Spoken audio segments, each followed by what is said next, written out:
to the second part of a chicken series. Today I want to show you something a little more elaborate, but we're gonna continue with using our whole chicken for this part. We're also going to use that chicken stock we've made last time. If you haven't watched the video, I'm gonna link it in here. Today we're gonna make Cordon Bleu. You don't know what it is, it's meat filled with meat and cheese, and then it's fried in a lot of fat. So sharpen your knives, settle up, and let's get cooking.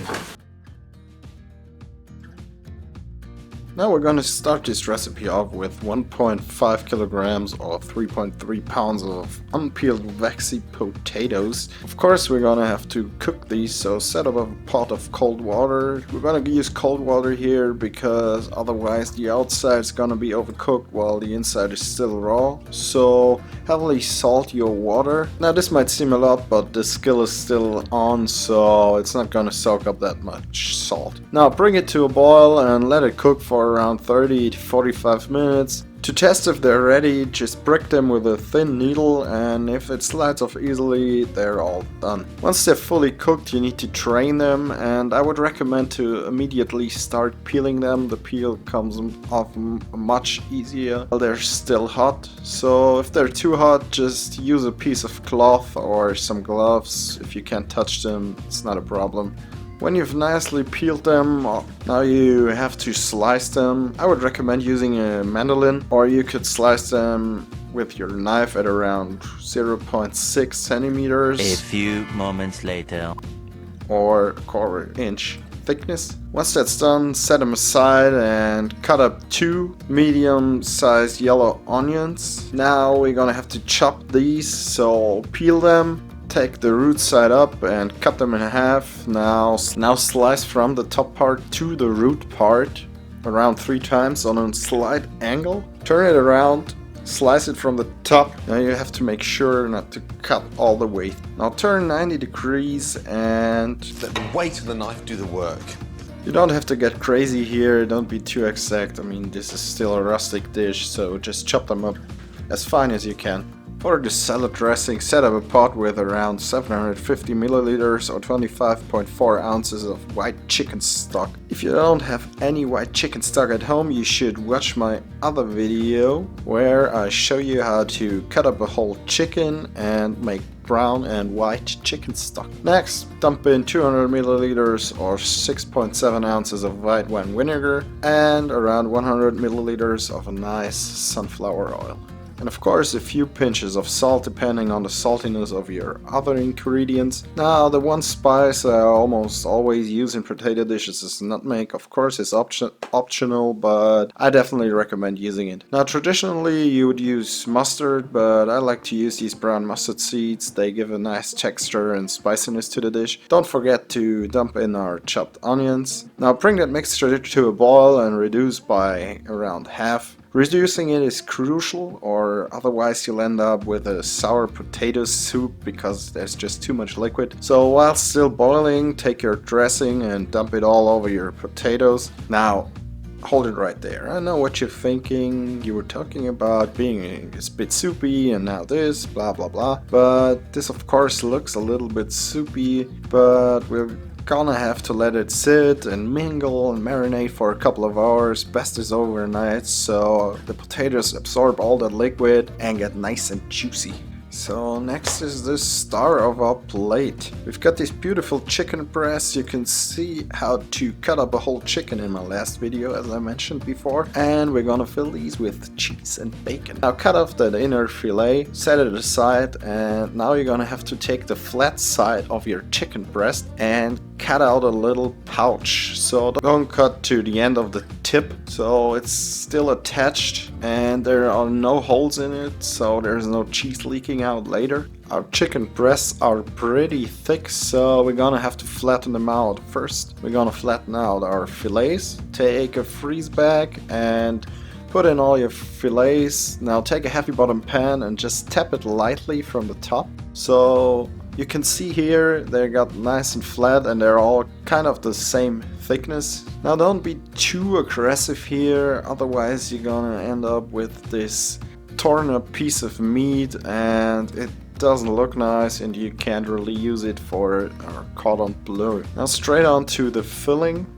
As I mentioned before, we're going to use cheese and ham. So just cut up the cheese into around the same size as your chicken breasts. Now cut off these slices. We're gonna do the same thing with our bacon. I use Black Forest bacon here. You can use whatever bacon or ham you want. The traditional recipe calls for a cooked ham, so whatever you like. Now some people might be scared by our next ingredient, but I can tell you there's no harm in using it. It's part of every modern kitchen by now, and every butcher uses it. It's called meat glue or transglutaminase, or you can also buy it as Activa. It's basically just an enzyme that binds certain proteins on a molecular level together. You can buy it online. I'll link it in the description below. Maybe you want to use it, get a little creative and have a little bit of fun with it. Now just sprinkle it through a fine mesh sieve. Make sure our chicken breasts are evenly coated. That's the inside looking at us.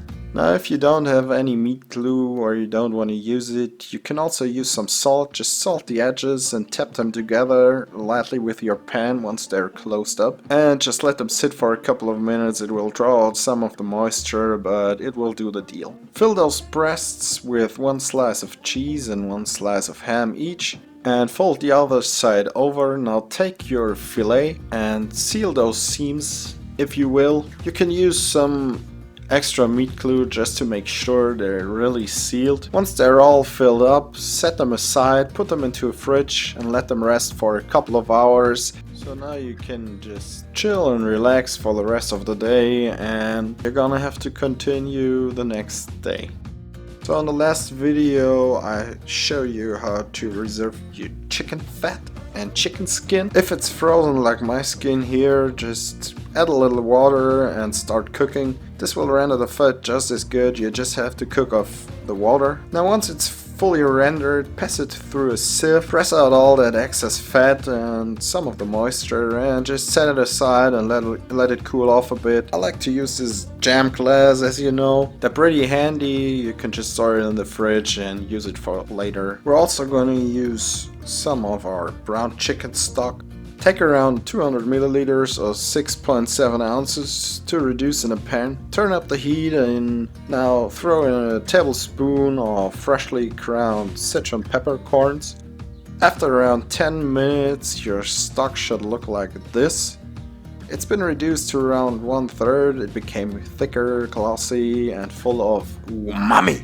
Now continue by making the mayonnaise. For this you're gonna have to separate 2 egg yolks, so reserve the egg whites of course. Whisk up those yolks in a mixing bowl, add a pinch of salt, and before mixing in the oil, take a piece of cloth, preferably wet, and put it around your bowl to create a stable base. From here on you have to be kind of careful and add your oil while constantly whisking. Be careful to add oil almost drop by drop until you can see ribbons forming. Then you can add oil in a constant stream, but until that just take it slow.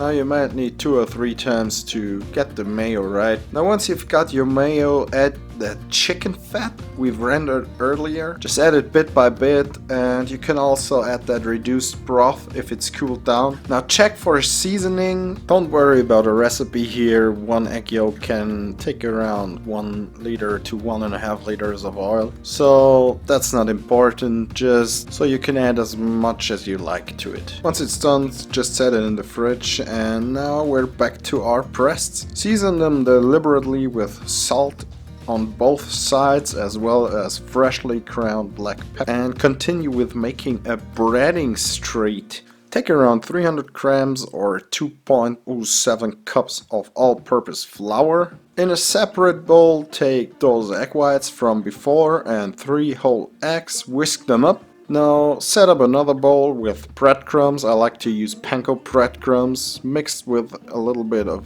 normal breadcrumbs, if you will. It's around 300 grams or 2.75 cups. Pick some fresh thyme leaf, season with a little salt and a little black pepper, and give it a mix. Now from here on it's always the same order. flour, egg, and breadcrumbs. F-E-B. Fab. You can't mess that up. While the flour helps to soak up some excess moisture from the outside of the chicken and makes the egg stick to the meat. The eggs are there for sealing it up and make our crust souffle.